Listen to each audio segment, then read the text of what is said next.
Hello student, welcome back to our channel MAAHS study class 8-এর রায়ো Martin প্রশ্ন বিচিত্রার পরিবেশ ও বিজ্ঞানের 5 নম্বর মডেল স্কুল বাঁকুড়া জেলা স্কুলে যেটি রয়েছে তার প্রশ্নপত্র তার সমাধান নিয়ে আলোচনা করব। SAQ MCQ বড় প্রশ্ন ছোট প্রশ্ন সমস্ত তাই সমাধান করিয়ে দেবো, তাই ভিডিও অবশ্যই মনোযোগ সহকারে সম্পূর্ণ দেখবে। এর আগের ভিডিওতে কিন্তু আমরা 1, 2, 3, 4 সপ্তাহে করে দিয়েছি। ভিডিওটি তোমরা না দেখে থাকলে দেখে নেবে, প্লে লিস্ট করে দেওয়া আছে বা ডেসক্রিপশনে লিঙ্ক পেয়ে যাবে। তো চলো আমরা বাঁকুড়া জেলা স্কুলের 5 নম্বর সেটের প্রশ্নগুলো কমপ্লিট করে দিই। এখানে দেখো প্রথমে যে প্রশ্নটা আছে একের দাগের সঠিক উত্তর নির্বাচন করো। যদি বায়ুতে কোনো বস্তুর ওজন W1 ও তরলে নিমজ্জিত হলে তার উপর ক্রিয়াশীল প্লবতা W2 হয়, তাহলে ভাসমানের শর্ত হলো, এই প্রশ্নের সঠিক আনসারটা হবে option C, W1 less than W2। ঠিক আছে, তারপরে প্রশ্নটা দেখো 2 নম্বর দাগের কি বলেছে, আলোর উৎস স্বচ্ছ মাধ্যম হলো স্বচ্ছ মাধ্যম হলো, সঠিক অ্যান্সারটি হবে ঘষা কাচ। তারপরে 3 নম্বর প্রশ্নে দেখো এই পরমাণুতে দিয়ে দিয়েছে পরমাণুতে নিউট্রন সংখ্যা হলো অপশন বি 10 হবে সঠিক অ্যান্সার। আর 4 নম্বর দাগেতে দেখো কি বলেছে, প্রদত্ত কোনটি ঠান্ডা জলের সঙ্গে বিক্রিয়ার ফলে H2 গ্যাস উৎপন্ন করে, এই সঠিক অ্যান্সারটি হবে অপশন ডি দাগ, এ ও সি উভয়। ঠিক আছে, পরবর্তী প্রশ্নে দেখো 5 দাগের কি বলেছে, 5 দাগেতে বলেছে ননস্টিক বাসনপত্র তৈরিতে ব্যবহৃত হয়, তবে বি টেফলন। ঠিক আছে, তাহলে আমাদের এমসিকিউ আমরা কমপ্লিট করে ফেললাম।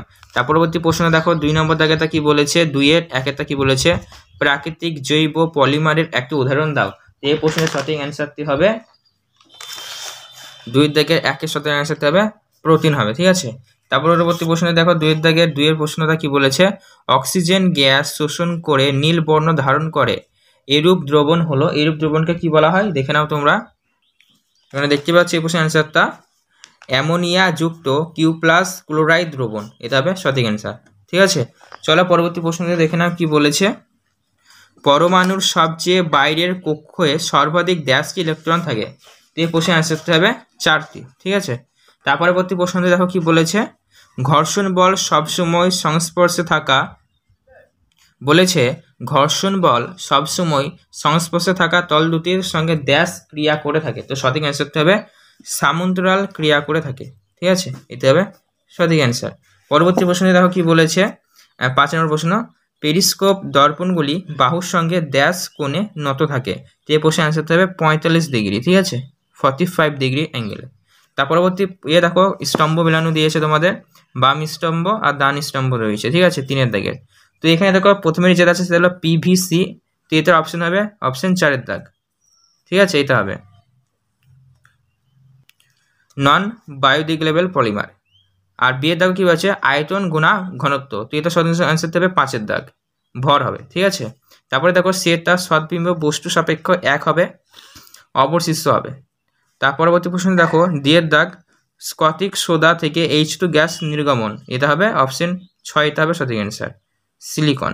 ঠিক আছে, তারপর প্রশ্ন দেখো ইয়ের দাগেতে কি বলেছে, নিউট্রনের আবিষ্কারক, অপশনটা হবে 2। ঠিক আছে, স্যাডউইক। আশা করি তোমরা বাম স্তম্ভ ডান স্তম্ভ মেলানোটা বুঝতে পেরেছো। এবার দেখো আমরা পরবর্তী ইয়েতে চলে যাব। পরবর্তী দেখো 4-এর দাগেতে বলেছে কি, লোহার ঘনত্ব 7.8 গ্রাম পার ঘনসেমি হলে এসআইতে এর মান কত হবে, তো এই অঙ্কটা আমরা করে দিয়েছি, তোমরা মিলিয়ে নাও বা খাতায় নোট ডাউন করে নিতে পারো। ঠিক আছে, এখান থেকে শুরু করে এই অবধি লিখবে, তাহলে কিন্তু তোমাদের প্রশ্নের অ্যান্সারটা পুরোপুরিভাবে কমপ্লিট হয়ে যাবে, তাহলে অ্যান্সার। ঠিক আছে, আশা করি তোমরা বুঝতে পেরেছো। চলো পরবর্তীটা আমরা দেখে নিই। পরবর্তী দেখো কি বলেছে, 4-এর দাগের 2, বায়ুর চাপ বলতে কি বোঝো, তো বায়ুর চাপ বলতে কি বোঝো এটা তোমরা সহায়িকা বই থেকে দেখে নাও। 1 নম্বর আর এখানে 1 নম্বর রয়েছে, তো বেশি বড় লেখার দরকার নাই। বায়ুর চাপ কাকে বলে দেখতে পাচ্ছ, বায়ুর চাপ লেখা রয়েছে এখানে, বায়ুর চাপ এখান থেকে লেখা শুরু করবে 1 নম্বরের জন্য, তো বেশি লেখার দরকার নেই। এই বায়ুর চাপ বলে এই অবধি লিখবে, তাহলে হয়ে যাবে, মানে এখান থেকে শুরু করে এই অবধি লিখলে এই প্রশ্নের অ্যান্সারটা কমপ্লিট হয়ে গেল। আশা করি বুঝতে পেরেছো। চলো পরবর্তী প্রশ্নটা দেখে নাও, বায়ুর চাপ কাকে বলে এটা হয়ে গেল। এবার তার সাথে অথবার সঙ্গে রয়েছে দেখো, বায়ুর চাপ কত মিটার উঁচু জলস্তম্ভের চাপের সমান হয়, জলস্তম্ভের চাপের সমান হয়, তো এই প্রশ্নের অ্যান্সারটা হবে সঠিক অ্যান্সার 10.3 মিটার। ঠিক আছে, 10.3 মিটার। তারপরে 3 নম্বর প্রশ্নটি দেখো 4-এর 3, অসৎ বিম্ব বলতে কি বোঝায়, তো অসৎ বিম্ব বলতে কি বোঝায় এই প্রশ্নের অ্যান্সারটিও তোমরা পেয়ে যাবে টেক্সট তোমাদের সহায়িকা বই রায়ো মার্টিনের। অসৎ বিম্ব কাকে বলে এটা তোমরা দেখে নাও, এই অবধি লিখবে, তাহলে তোমাদের কিন্তু কমপ্লিট হয়ে যাবে। অসৎ বিম্ব এখান থেকে লেখা শুরু করবে, এখান থেকে লেখা শুরু করবে এই অবধি, তাহলে কিন্তু তোমাদের কোশ্চেন আনসারটা কমপ্লিট হয়ে যাবে। তোমরা স্ক্রিনশট করে নিতে পারো বা খাতায় লিখে নিতে পারো ভিডিওতে থামে, তোমাদের পরীক্ষা প্রিপারেশনের জন্য খুবই গুরুত্বপূর্ণ। পরবর্তী প্রশ্নে দেখো কি বলেছে, তার সাথে সাথে তোমরা কিন্তু টেক্সট বই যদি পেয়ে যাবে, টেক্সট বই যদি খুঁজতে চাও তো অল্পের মধ্যে লেখা হয়ে যাবে এখানে পেজ নাম্বার 47, ঠিক আছে, পেজ নাম্বার 47 বের করবে, তাহলে অসাধ্য মধ্যে তোমরা পেয়ে যাবে। দেখো এখান থেকে এই অবধি, ঠিক আছে। চলো পরবর্তীটা দেখে নিই। পরবর্তী দেখো কি বলেছে, 4 নম্বর প্রশ্ন, সংকট কোণ বলতে কি বোঝায়? তো সংকট কোণ বলতে কি বোঝায়, এদিকে তোমরা সহায়িকা বইয়ে পেয়ে যাবে, সহায়িকা বইয়ে তোমাদের পেজ নাম্বার হচ্ছে 112-তে পেয়ে যাবে সংকট কোণ, দেখতে পাচ্ছ। তো এই সংকট কোণ কাকে বলে, এখান থেকে লেখা শুরু করবে, এখান থেকে লেখা শুরু করবে, এই অবধি লিখবে, বেশি বড় লেখা দরকার নাই, এখান থেকে এই অবধি, তাহলে তোমাদের হয়ে যাবে, ঠিক আছে, এখান থেকে এই অবধি সংকট কোণ। চলো পরবর্তী প্রশ্নটা দেখে নিই। পরবর্তী প্রশ্নটা দেখো কি বলেছে, ওরির অথবা, ঠিক আছে, চালেরই অথবা অভ্যন্তরীণ পূর্ণ প্রতিফলনের শর্ত লেখো। তো এই প্রশ্নের আনসারটিও তোমরা দেখে দিচ্ছি, দাঁড়াও। অভ্যন্তরীণ পূর্ণ প্রতিফলনের শর্তগুলি দেখো তোমরা এখানে পেয়ে যাবে, ঠিক আছে, এখানে একটা দেওয়া আছে, তারপরে এখানে কিছু দেওয়া আছে, তোমরা তোমার সুবিধা অনুযায়ী যে কোনো একটা লিখবে, তাহলে কিন্তু হয়ে যাবে, এর তো বেশি বড় লেখার দরকার নাই, ঠিক আছে। চলো পরবর্তী প্রশ্নটা দেখে নাও। পরবর্তী প্রশ্নটা কি বলেছে দেখো, 5-এর দাগের আইসোবার বলতে কি বোঝায়, উদাহরণ দাও। তো আইসোবার কাকে বলে চলো তোমাদেরকে সহায়িকা বই থেকে দেখিয়ে দিচ্ছি। তো আইসোবার কাকে বলে উদাহরণ দাও, এই প্রশ্নের আনসারটি তোমরা এই অবধি লিখবে, ঠিক আছে, এইগুলো তোমরা দেখতে পাচ্ছ আইসোবার, এখান থেকে শুরু করবে, এখান থেকে শুরু করে এইখানে লিখবে, বলে অবধি লিখে দেবে, আর যেমন দিয়ে একটা উদাহরণ দিয়ে দেবে, হয়ে গেল, আর বেশি কিছু লেখার দরকার নেই, ঠিক আছে। চলো পরবর্তী প্রশ্নটা দেখে নাও। আইসোবার হয়ে গেল, এবার আছে মার্কিউরাস ক্লোরাইডের সংকেত লেখো। তো মার্কিউরাস ক্লোরাইডের সংকেতটা দেখে নাও, Hg2Cl2 এটা হবে, ঠিক আছে, তোমরা লিখে নিতে পারো, মিলিয়ে নিতে পারো। তার পরবর্তী প্রশ্ন দেখো নাও, 7 নম্বরটা কি বলেছে, হাইড্রোজেনের রূপভেদগুলি কি কি? তো হাইড্রোজেনের রূপভেদগুলি কি কি, এগুলো তুমি সহায়িকা বই পেয়ে যাবে, সহায়িকা বই থেকে তোমাদের দেখিয়ে দিচ্ছি হাইড্রোজেনের রূপভেদগুলি, ঠিক আছে। তোমরা অবশ্যই ভিডিওটি মনোযোগ সহ সম্পূর্ণ দেখো। এখানে দেখো 28 নম্বর প্রশ্নটি দেখো বলে দিয়েছে, হাইড্রোজেনের রূপভেদগুলি লেখো, এই হলো অ্যান্সার, ঠিক আছে, এটুকু লিখবে, তাহলে তোমাদের হয়ে যাবে, ঠিক আছে। চলো পরবর্তী প্রশ্নটা দেখে নাও। পরবর্তী প্রশ্নটা কি বলেছে, এই পরবর্তী প্রশ্নটা আর পড়ছি না, ঠিক আছে, তোমরা একটু দেখে নাও, তোমাদের অ্যান্সারটা আমি খাতায় করে দিয়েছি সুন্দরভাবে, তোমরা সেখান থেকে মিলিয়ে নাও, ঠিক আছে। যেমনটা তোমরা দেখতে পাচ্ছ, X nitric oxide NO, Y oxygen O2, Z nitrogen dioxide NO2, FD এখান থেকে এফডি লিখবে, তাহলে কিন্তু তোমাদের কোশ্চেন অ্যান্সারটা কমপ্লিট হয়েছে, 7-এর অথবা অ্যান্সার, ঠিক আছে। চলো পরবর্তীটা দেখে নাও। 8 নম্বর দাগে কি বলেছে, লোহার সঙ্গে জলের বিক্রিয়া শর্ত সীমিত সমীকরণ লেখো। তো এই প্রশ্নের অ্যান্সারটিও তোমরা পেয়ে যাবে তোমাদের সহায়িকা বই থেকে পেয়ে যাবে, অবশ্য তোমরা এই সমীকরণটা লিখবা, তাহলে কিন্তু হয়ে যাবে, ঠিক আছে, ব্যাস লিখে নাও অথবা স্ক্রিনশট করে নাও। চলো পরবর্তী প্রশ্নটা দেখে নিই, এতে কিন্তু আমাদের হয়ে গেল, ঠিক আছে। এবার আমরা নেক্সট পেজে চলে যাচ্ছি 9 নম্বর প্রশ্নটা, ঠিক আছে, তোমরা অবশ্যই ভিডিওটি মনোযোগ সহকারে সম্পূর্ণ দেখো। 9 নম্বর প্রশ্ন দেখো কি বলেছে, কার্বনের 3টে নিয়তাকার উপভেদের নাম লেখো। তো 9 দাগের অ্যান্সারটা তোমরা দেখে নাও, আমরা খাতায় কমপ্লিট করেছি 9 দাগেরটা, 3টের উপভেদের নাম হীরা, গ্রাফাইট আর ফ্লোরিন, ঠিক আছে, তাহলে আমাদের প্রশ্ন অ্যান্সারটা কমপ্লিট হয়ে গেল 9 নম্বর দাগের। তারপরে 10 নম্বরে দেখো, দুটি গ্যাসীয় জ্বালানির উদাহরণ দিতে বলেছে। তো এই প্রশ্ন অ্যান্সারটা দেখে না, আমরা খাতায় কমপ্লিট করেছি। গ্যাসীয় উদাহরণ হচ্ছে কি, গ্যাসীয় প্রাকৃতিক গ্যাস আর বায়োগ্যাস, প্রাকৃতিক গ্যাস আর বায়োগ্যাস 10 নম্বর দাগের অ্যান্সার, প্রাকৃতিক গ্যাস আর বায়োগ্যাস। তাহলে 10 নম্বর দাগের আমরা কমপ্লিট করে ফেললাম। এবার দেখো অথবাটা যেটা দিয়েছে উত্তপ্ত জেদেন প্লাস CO2, এটা হবে জেদেন ও আর প্লাস CO হবে, তাহলে তোমাদের 0 পূরণটা হয়ে যাবে। চলো এবার আমরা পরবর্তীতে দেখো 5-এর দাগে চলে যাচ্ছি। 5-এর দাগে 1-এটা কি বলেছে দেখো, কি ঘটে সীমিত মানে কি ঘটবে সমীকরণ সহ লিখতে হবে। উত্তপ্ত পটাশিয়ামের টুকরো কার্বন ডাই অক্সাইড পূর্ণ গ্যাস জারে প্রবেশ করানো হলো, তা কি ঘটনা ঘটবে, এতে তোমরা তোমাদের সহায়িকা বইয়ের 302 নম্বর পেজে পেয়ে যাবে, ঠিক আছে। তোমরা দেখে নাও, আমি তোমাদেরকে বের করে দেখিয়ে দিচ্ছি।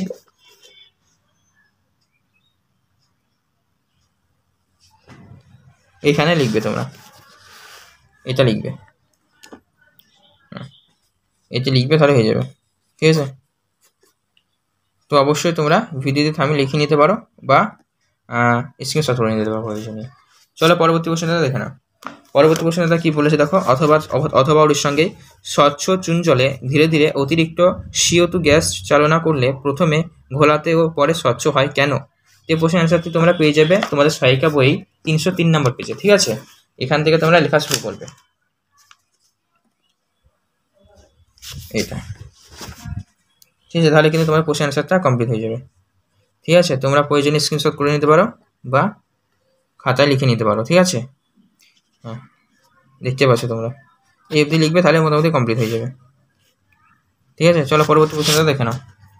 পরবর্তী প্রশ্নটা কি বলেছে দেখো, 2 নম্বর দাগের, অ্যালুমিনিয়াম চূর্ণ ও কটিস পটাশ দ্রবণ থেকে কীভাবে H2 গ্যাস পাওয়া সম্ভব, শর্তাবলী উল্লেখ করে সীমিত সমীকরণ দ্বারা প্রকাশ করো। তো এটা 5-এর 2-এর দাগে এটা তোমরা পেয়ে যাবে। দেখো এটা আমরা কমপ্লিট করেছি, তোমরা এখান থেকে লেখা শুরু করবে। অ্যালুমিনিয়াম 5-এর দাগে 2, অ্যালুমিনিয়াম চূর্ণকে কটিক্স পটাশ দ্রবণের সাথে উত্তপ্ত করলে অ্যালুমিনিয়ামের হাইড্রোজেন ও হাইড্রোজেন উৎপন্ন হবে, অ্যালুমিনিয়াম হাইড্রোক্সাইড ও হাইড্রোজেন উৎপন্ন হবে। বিক্রিয়াটি সমীকরণটা এটা, ঠিক আছে। 2L + 2KOH + 6H2O, তার সাথে হবে দেখো অ্যারো দিয়ে 2KL দিয়ে ব্যাকেটে OH4 + 3H2, এটা তোমরা লিখে নেবে, ঠিক আছে। 5-এর দাগে 2 হয়ে গেল। তার পরবর্তী প্রশ্ন দেখো কি বলেছে, 5-এর দাগে 2-এ অথবা দিয়ে রয়েছে। অথবা দিয়ে কি বলেছে দেখো, হাইড্রোজেন গ্যাস কোন শর্তে নাইট্রোজেনের সঙ্গে বিক্রিয়া করে তা উল্লেখ করো। তো 5-এর অথবা এইটা তোমরা 273 নম্বর পেজে পেয়ে যাবে সহায়িকা বইয়ে, তোমাদের দেখিয়ে দিচ্ছি, তোমরা একটু দেখে নাও, ঠিক আছে।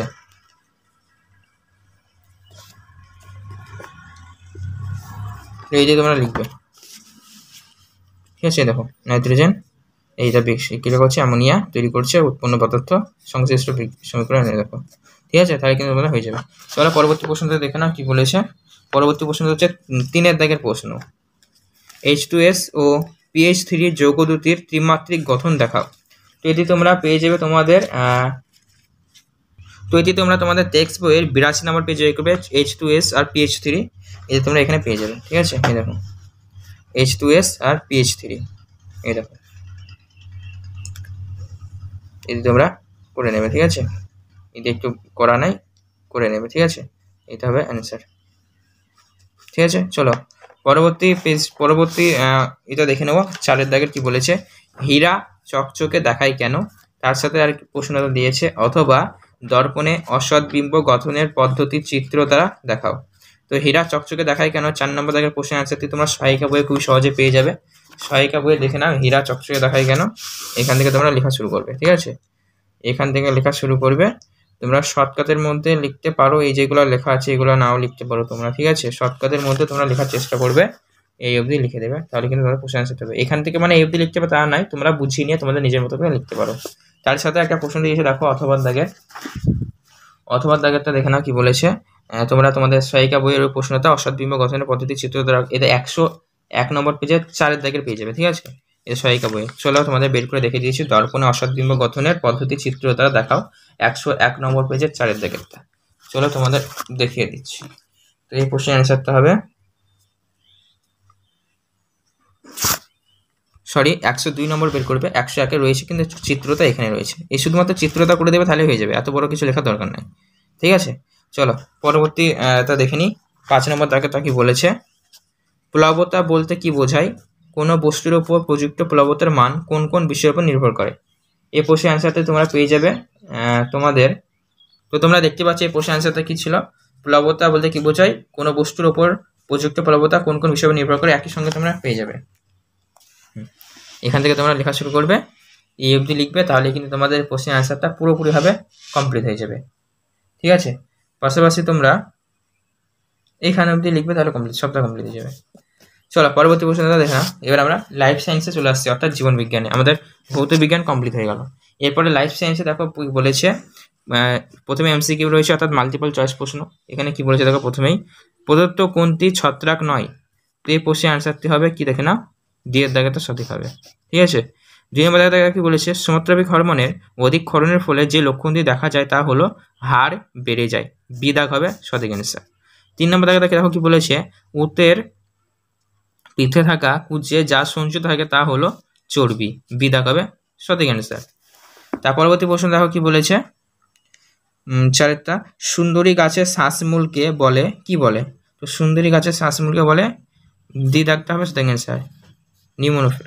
তারপর 5 নম্বর দেখো কি বলেছে, কারকিউমিন নামক যৌগটি পাওয়া যায়, সঠিক অ্যান্সারটি হবে সি, হলুদ। তো তোমাদের এমসিকিউ কমপ্লিট হয়ে গেল।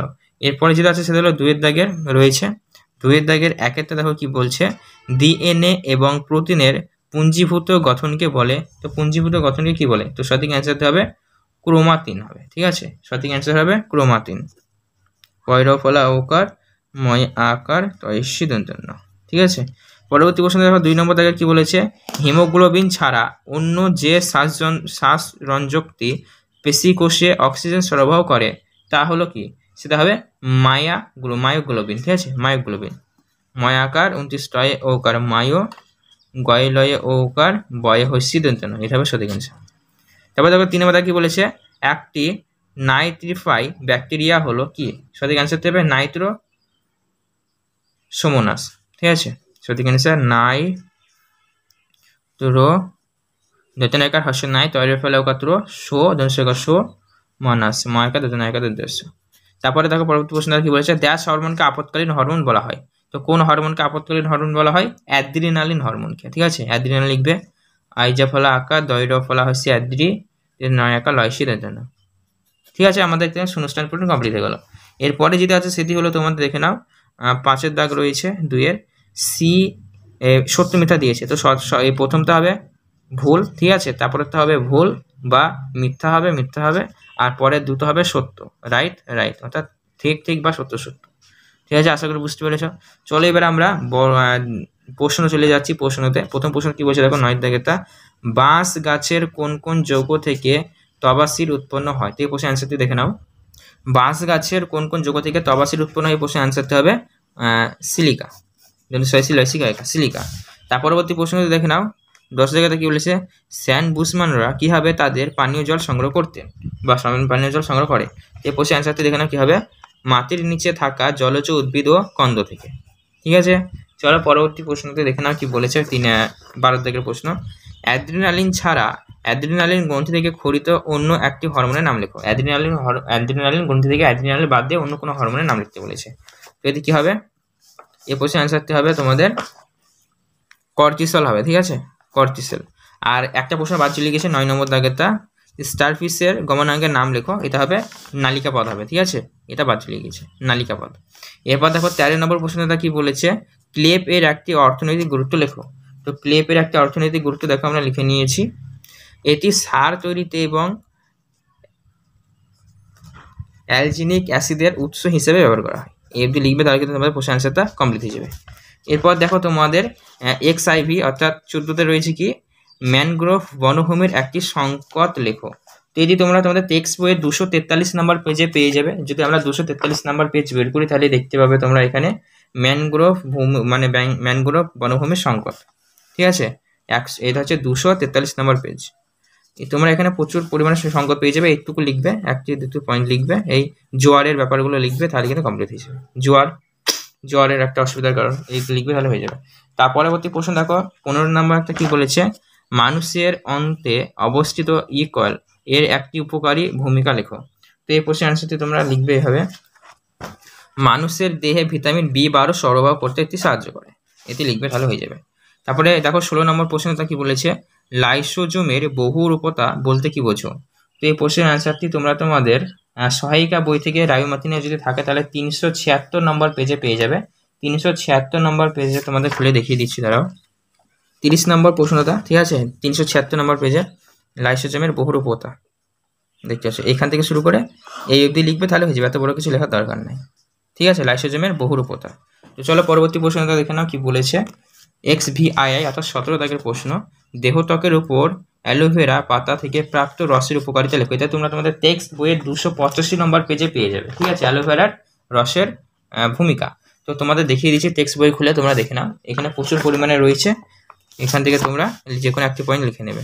ঠিক আছে, এরকম রয়েছে, অনেকগুলো রয়েছে, যে কোনো একটি পয়েন্ট লিখে নেবে, তাহলে কিন্তু হয়ে যাবে। 285 নম্বর পেজ। ঠিক আছে, তাহলে আমাদের কিন্তু 1 নম্বর দাগের প্রশ্নগুলি সবই কমপ্লিট হয়ে গেল। এরপরে যেতেই তোমাদের দেখাবো সেটি হলো 3 নম্বর দাগের 1-এর প্রশ্নগুলি। ঠিক আছে, 3 নম্বর দাগের 1-এর প্রশ্নগুলি দেখে নাও। প্রথমে কি বলেছে, অ্যান্টিবায়োটিক কাকে বলে, উদাহরণ দাও। তো এই প্রশ্নের অ্যান্সারটি তোমরা তোমাদের সহায়িকা বই যদি থাকে রায়ুমার্টিনে, তাহলে তোমরা 432 নম্বর পেজের 42 নম্বর প্রশ্নে পেয়ে যাবে। কি বলেছে দেখো, 432 নম্বর পেজের 42 নম্বর, এটা অ্যান্টিবায়োটিক কাকে বলে উদাহরণ দাও। এখানে কিন্তু সুন্দরভাবে রয়েছে, তোমরা কিন্তু এখান থেকে যে কোনো একটি উদাহরণ সহ লিখে নেবে, তাহলে কিন্তু তোমার প্রশ্নের অ্যান্সারটা কমপ্লিট হয়ে যাবে। তোমরা স্ক্রিনশট করে নিতে পারো বা প্রয়োজনে খাতায় লিখে নিতে পারো। চলো পরবর্তী প্রশ্নটা দেখে নাও কি বলেছে। 3-2 দাগেরটা কি বলেছে, অত্যাধিক রেগে গেলে মানুষের দেহে কি কি শারীরিক বিক্রিয় পরিবর্তন ঘটে তা লেখো। এটি তোমরা তোমাদের টেক্সট সহায়িকা বই যদি থাকে রায় মার্টিনের 500 নম্বর পেজে পেয়ে যাবে। ঠিক আছে, এখানে দেখো তোমাদের প্রশ্নের অ্যান্সারটি দেখিয়ে দিচ্ছি। এখান থেকে তোমরা লেখা শুরু করতে পারো, এখান থেকে শুরু করবে লেখা, আর এই অবধি লিখবে, তাহলে কিন্তু হয়ে যাবে এই প্রশ্নের অ্যান্সারটি কমপ্লিট। ঠিক আছে, এখান থেকে এই অবধি লিখবে, তাহলে কিন্তু তোমাদের প্রশ্নের অ্যান্সারটা কমপ্লিট হয়ে যাবে। চলো পরবর্তী প্রশ্নটা দেখে নাও। পরবর্তী প্রশ্নটা কি বলেছে দেখো। পরবর্তী প্রশ্নটা বলেছে 3 নম্বর দাগের অ্যালগা ব্লুম কি। তো এই প্রশ্নের অ্যান্সার দিয়েও তোমরা তোমাদের সহায়িকা বইয়ের 534 নম্বর পেজে পেয়ে যাবে 20 নম্বর প্রশ্ন। ঠিক আছে, এখানে দেখে নাও অ্যালগা ব্লুম কি, এখানে কিন্তু বিস্তারিতভাবে লেখা আছে শতের মধ্যে। এখান থেকে শুরু করে এই অবধি লিখবে, তাহলে কিন্তু তোমাদের প্রশ্নের অ্যান্সারটা সম্পূর্ণভাবে কমপ্লিট হয়ে যাবে। বলবো তোমাদের স্ক্রিনশট করে নাও বা প্রয়োজনে খাতায় লিখে নিতে পারো, আসন্ন পরীক্ষায় প্রিপারেশনের জন্য খুবই গুরুত্বপূর্ণ। পরবর্তী প্রশ্নে দেখো কি বলেছে, 4 নম্বর দাগের প্রশ্ন, মা অক্টোপাস কিভাবে ডিমের যত্ন নেয়। তো 4 নম্বর দাগের প্রশ্নটা তোমরা তোমাদের টেক্সট এই সহায়িকা বইয়ে 533 নম্বর পেজে পেয়ে যাবে। এখান থেকে তোমরা লেখা শুরু করবে। ঠিক আছে, এখান থেকে লিখবে এই অবধি, তাহলে কিন্তু তোমাদের প্রশ্নের অ্যান্সারটা পুরোপুরিভাবে কমপ্লিট হয়ে যাবে। তোমরা প্রয়োজনে স্ক্রিনশট করে নিতে পারো বা খাতায় লিখে নিতে পারো। চলো পরবর্তী প্রশ্নটা দেখে নাও। পরবর্তী প্রশ্নটা কি বলেছে দেখো, আর্কটিক অঞ্চলের প্রাণীরা কখন এবং কেন সন্তানদের জন্ম দেয় বা ডিম পাড়ে। এই প্রশ্নের অ্যান্সারটি তোমরা দেখে নাও। তো তোমরা অন স্ক্রিনে দেখতে পাচ্ছ এই প্রশ্নের অ্যান্সারটি তোমরা এখান থেকে লেখা শুরু করবে। ঠিক আছে, এখান থেকে লেখা শুরু করবে এবং দেখো কখন জন্ম দেয় ডিম পাড়ে এটাও লেখা রয়েছে, এবং কেন জন্ম দেয় বা ডিম পাড়ে সেটাও লেখা রয়েছে। ঠিক আছে, এই অবধি তোমরা লিখবে, তাহলে কিন্তু প্রশ্নের অ্যান্সারটা পুরোপুরিভাবে কমপ্লিট হয়ে যাবে। ঠিক আছে, গ্রীষ্মকালে ডিম পাড়ে। ঠিক আছে, তো চলো পরবর্তী প্রশ্নগুলি দেখে নাও। দেখো 6 নম্বরটা কি বলেছে, নিম্নলিখিত দুটি চরম পরিবেশে প্রাণীরা কীভাবে নিজেদের অভিযোজন করে। এ আর বি দিয়েছে। তো দেখো না, এখানে তোমরা তোমাদের টেক্সট বইয়ের এটি 182 নম্বর পেজে এটি পেয়ে যাবে। ঠিক আছে, দেখো এটা এ এর প্রশ্ন আর এটা বি এর প্রশ্ন। এ যেটা বলেছিল এ এর এখান থেকে লেখা শুরু করবে,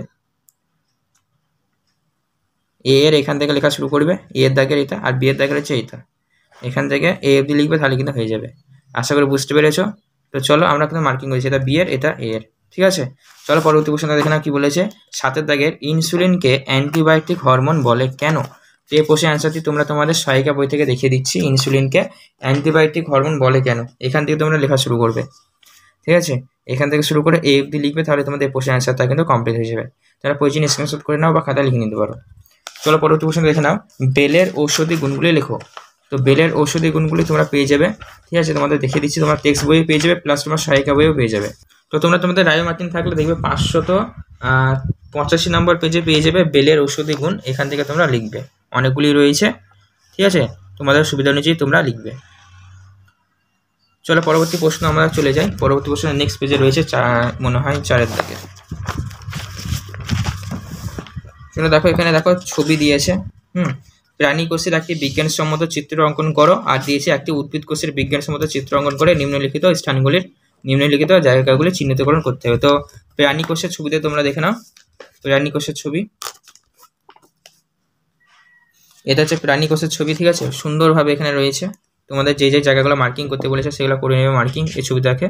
এটা হচ্ছে প্রাণী কোষের ছবি, আর উদ্ভিদ কোষের ছবি হচ্ছে এটা।